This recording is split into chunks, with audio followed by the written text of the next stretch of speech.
So this week we were talking about determinism and free will, and our group kind of came to the consensus that it's not an either-or question, but it's a both-and question. It's not about choosing one or the other, but it's about mixing both of them together in such a way that you create a theory that people can be more accepting of, that is more generally applied to multiple scenarios.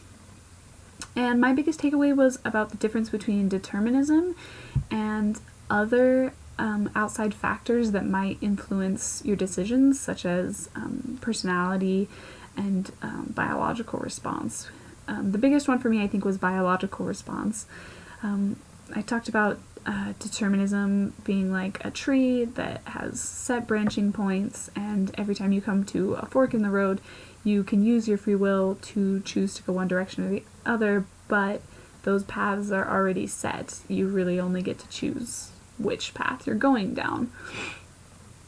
And someone brought up biological responses in terms of the study where they had patients vocalize when they decided to move, and when they actually moved, and when their brainwaves showed that they had decided to move.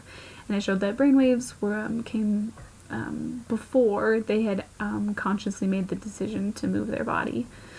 And for me, I think that biological responses does not play into determinism about being an external influence outside of your will, not being able to control your brainwaves about when you decide to move your body.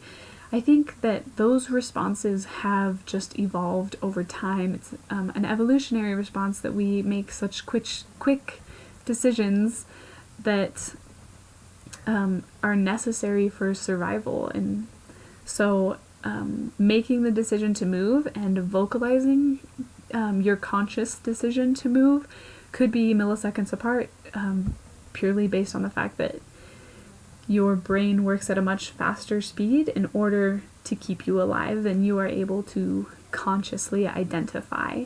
So for me, that was my biggest takeaway about biological responses and them for not really being a part of determinism.